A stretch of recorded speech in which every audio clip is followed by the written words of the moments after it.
You have to be able to get 2 fingers, and I couldn't even get 1. I think you're choking her. She's like, it's Oh, I didn't even notice the first time I see it. Oh, wait, did anybody point this out? Do you see how he took the call? Do you see how he like snuck it under his desk so that it's not on camera when that's what he does here.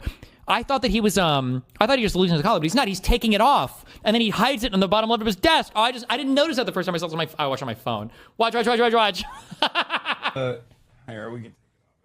we can take it off. It's fine. Oh, yeah, you have to be able to get 2 fingers, and I couldn't even get 1. I think you're untying choking her. it, like, and then under the desk, and then he puts it down there. There's a lot of neck meat.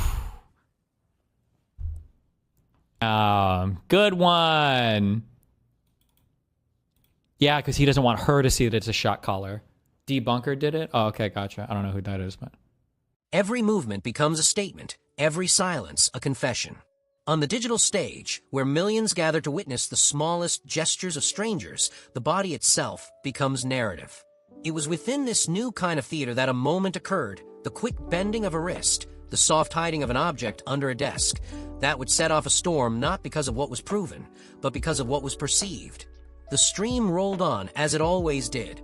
The familiar rhythm of conversation, the camera fixed on the man at its center, his presence both casual and electric.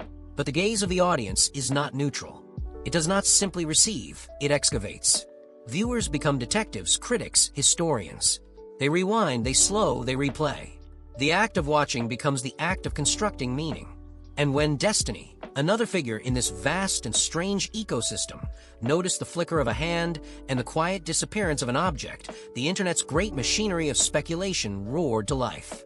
What unfolded was not merely commentary, but a ritual of collective seeing. The audience, now armed with tools of infinite replay and endless discourse, transformed that subtle gesture into a mirror of something larger, about guilt, about image, about the unrelenting pressure of transparency. The moment was brief, but it carried the weight of an era. To live online is to surrender the ordinary. Actions that once belonged to the privacy of domestic space now exist as shared myth. The dog, the collar, the desk, these were not props, but symbols in a modern morality play. The internet, ever hungry for clarity, demanded answers, demanded allegiance, demanded outrage.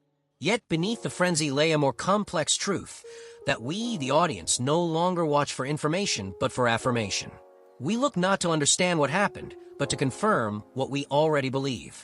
Destiny's voice, analyzing what his eyes caught, represented the instinct of the digital witness, that reflex to interpret, to translate motion into meaning. His discovery was less about exposure than about participation. In pointing out what he saw, he joined the chorus of the ever-vigilant. And the vigil itself became the story. The fascination was not with cruelty, nor even with deception, but with control. The act of hiding, or appearing to hide, electrified the watchers because it mirrored their own anxiety. Every person online lives under the same tension, the fear that what we do, even in jest, will be misread, the certainty that our gestures are never just ours. In a space where performance and authenticity intertwine, the smallest action becomes evidence, and the self becomes a case to be prosecuted. For Hassan, the desk was a boundary.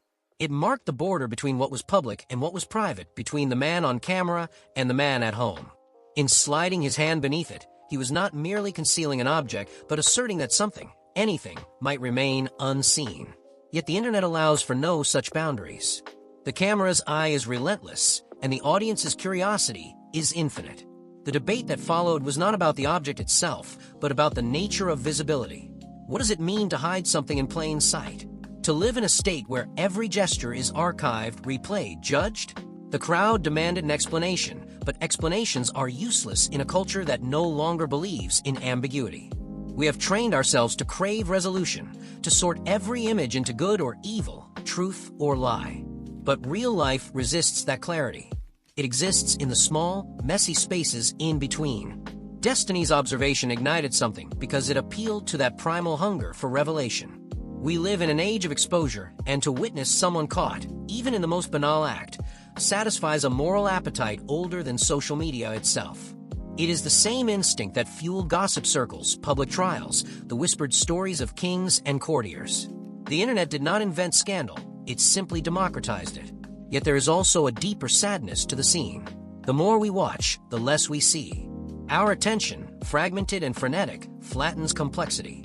The camera captures everything, but understands nothing. A hand moving under a desk becomes a parable. A moment of adjustment turns into conspiracy. The human becomes myth, the myth becomes evidence, and the evidence becomes entertainment. To understand the gravity of this requires an understanding of what streaming has become, not merely a medium, but a mode of existence. For the streamer, every moment is performance, even stillness becomes content. To hide, even for a second, is to rebel against that contract. To withhold is to declare one's humanity. But that humanity is precisely what the audience struggles to accept.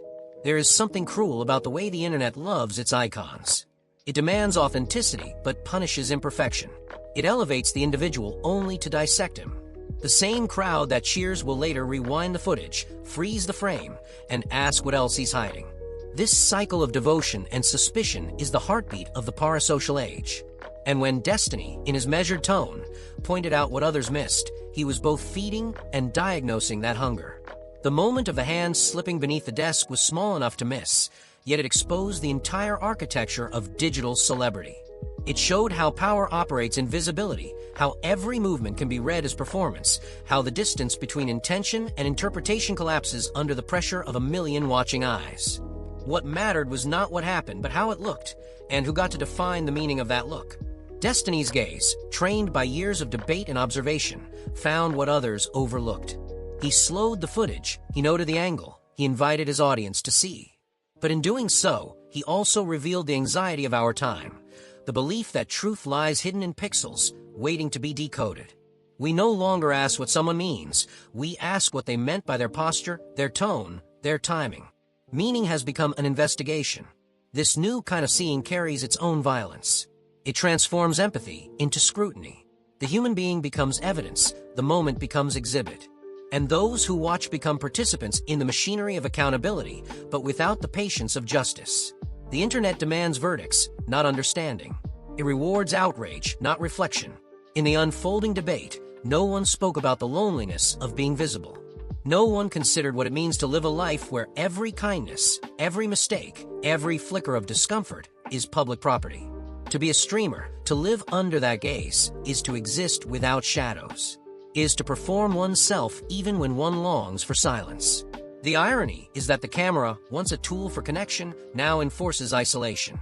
In the pursuit of authenticity, the streamer becomes alien to himself. Every gesture is rehearsed even when it is spontaneous. Every reaction is filtered through the knowledge that it will be dissected. When Destiny spotted what others did not, he was witnessing not deceit but fatigue, the fatigue of a man living under constant exposure. There is a fragility in the moment of concealment. It is not always about hiding guilt. Sometimes it is about protecting dignity. To tuck something away, to move it out of sight, can be a plea for privacy in a world that refuses to grant any.